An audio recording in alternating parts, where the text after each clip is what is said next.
Presiden Filipina berkunjung ke Indonesia dan melakukan pembicaraan dengan Presiden Jokowi. Benarkah terkait Mary Jane dan ratusan WNI yang berangkat haji dengan paspor Filipina?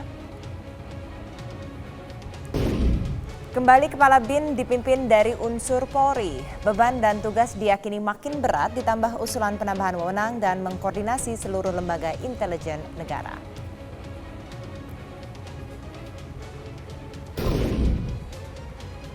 Kedatangan Presiden Filipina Rodrigo Duterte ke Indonesia bertemu dengan Presiden Joko Widodo diyakini membawa misi tertentu.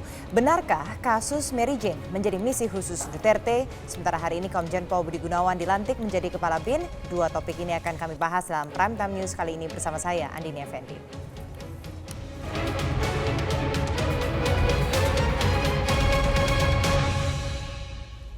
Sejumlah persoalan dalam hubungan Indonesia dan Filipina akan menjadi agenda pembicaraan dalam kunjungan Presiden Filipina Rodrigo Duterte ke Indonesia. Di antaranya soal sandera, kasus WNI jemaah haji ilegal berpaspor Filipina, dan pidana mati warga Filipina Mary Jane.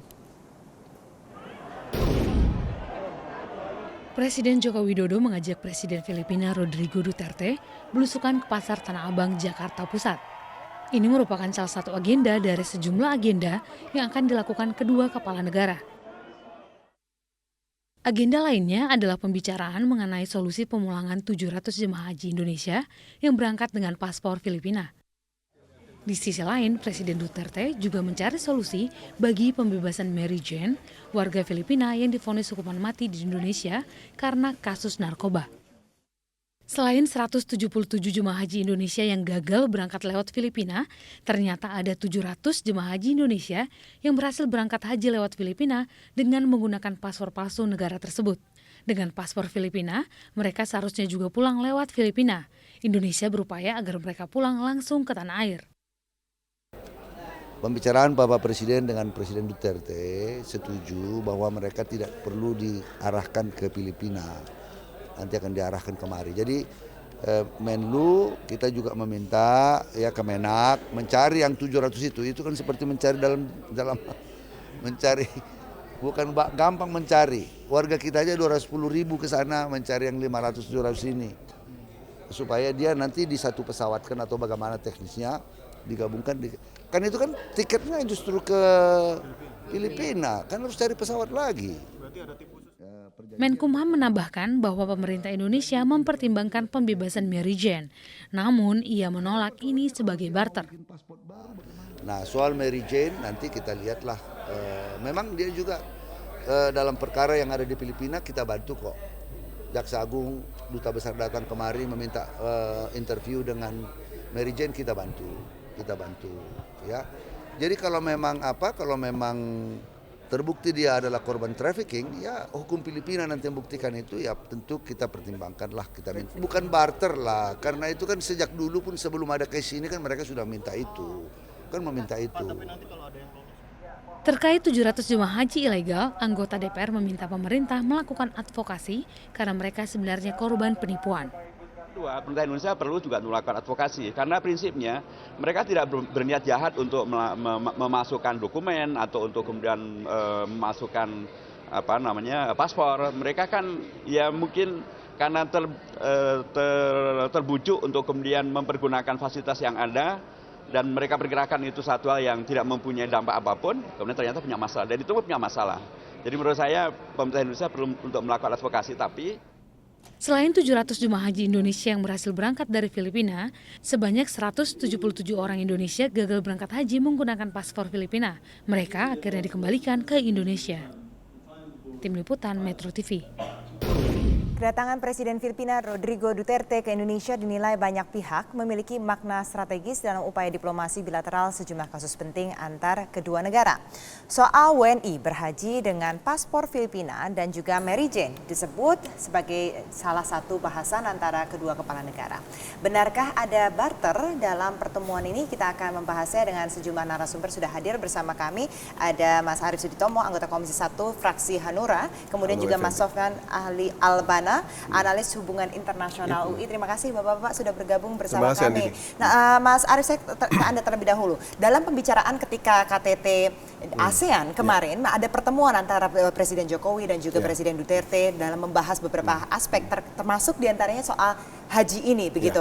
Bagaimana, dan katanya dari Duterte sendiri bersedia untuk membantu, menawarkan bantuan untuk Indonesia. Bagaimana pemerintah harus menyikapi penawaran bantuan dari Filipina ini? Ya, saya pikir per hari ini apa yang dilakukan oleh pemerintah Filipina terhadap kasus paspor palsu tersebut, rombongan haji Indonesia yang menggunakan fasilitas Filipina itu sangat-sangat suportif. Jadi prosesnya dibikin tidak berlarut-larut, sudah ada komitmen untuk segera memulangkan, dan saya memberikan apresiasi yang sangat-sangat tinggi kepada pemerintah Presiden Duterte untuk tidak menjadikan ini sebagai isu bilateral yang terlalu membelenggu antara Indonesia dan Filipina. Jadi saya pikir kalau misalnya kita lihat per hari ini, progresnya itu dibikin mudah oleh mereka.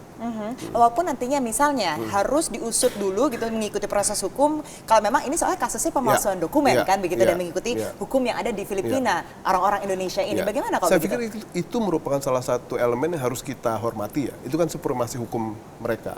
Seperti halnya juga mereka harus menghormati supremasi hukum kita. Jadi kita lihat saja perkembangannya, dan saya yakin melakukan penahanan terhadap sekian ratus orang itu merupakan beban tersendiri. Jadi saya duga apabila itu bisa dipermudah, seharusnya dengan segala macam pendekatan yang dimiliki oleh Duterte sekarang itu pasti akan dipermudah. Mas Sofyan, kalau Anda melihatnya bagaimana? Ini ada ratusan orang Indonesia yang akan ditahan oleh Filipina, terancam ya untuk bisa diusut secara proses hukum begitu. Nah, apa yang harus diupayakan oleh pemerintah terkait hal ini? Ya, saya kira yang perlu kita perhatikan adalah tentu saja Duterte datang ke sini memasukkan agenda itu ke dalam salah satu pembicaraan, tapi tidak hanya itu saja. Gambar besarnya tentu saja adalah ada perkembangan penting di kawasan, tentu saja dinamika kekuatan antara Cina dan Amerika Serikat. Dan kita lihat bagaimana kemarin Duterte menggemparkan dunia dengan mengkritik Amerika Serikat di depan Obama gitu, dengan mengingatkan satu kasus tertentu. Ini akan mempengaruhi konstelasi yang lebih besar, dan dengan demikian Filipina pasti memandang penting hubungan dengan Indonesia ini gitu. Dengan demikian kasus ini adalah bagian dari gambar besar itu. Jadi saya kira kalau tadi ditanya apakah akan ada barter, misalnya kasus antara Mary Jane dengan kasus paspor palsu ini, saya kira penting untuk mengingat bahwa salah satu driver utama, salah satu pendorong utama bagi politik luar negerinya Duterte adalah audiens domestik. Dan audiens domestik memberikan perhatian yang sangat besar kepada kasus Mary Jane. Sehingga pasti Duterte akan menunjukkan kepada publiknya gitu ya, bahwa dia sudah melakukan sesuatu untuk mengupayakan ini. Tetapi seperti tadi disampaikan oleh Mas Arief, saya kira masing-masing negara pasti menghormati kedaulatan masing-masing negara dan menghormati supremasi hukum masing-masing, sehingga mungkin panggungnya ini yang penting. Oke. Nah, saya akan tanya ke Anda berdua, Mas. Kalau kita lihat ini seorang Mary Jane, kemudian apakah dibarter dengan ratusan jemaah haji Indonesia yang bisa dikatakan kalau kata pemerintah Indonesia sendiri korban begitu sebenarnya, gitu pantas untuk dibarter kalau untuk seperti ini?